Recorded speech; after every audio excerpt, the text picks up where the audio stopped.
Assalamualaikum, kanalımız obunaçları.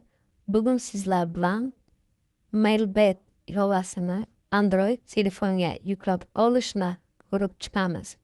Buning uchun biz pultop.saytiga kirib, uchta nuqtachani bosib, Mailbet bo'limiga o'tamiz. Va bu yerda Mailbet skachat qilishga kirib, bu yerda bizga qizil rangda Mailbet APK skachat tugmasini bosamiz. Qarab turganingizdek, hozir bizga telefonimizga APK ustanovka qilish uchun ruxsat beradi. Mana ilova ham yuklanishi boshlanib ketdi. Ilova 73 megabaytdan iborat bo'lib, yuklash davom etmoqda.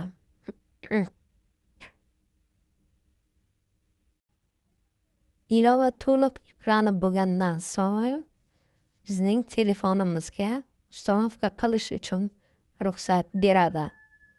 Mana ko'rib turganingizdek ilova yuklab olindi.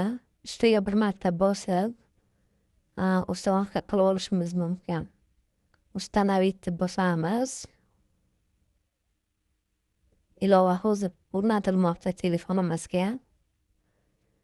Ozgina kutib turish kerak bo'ladi. Ilova to'liq o'rnatilgandan so'ng открыть tugmasini bosamiz.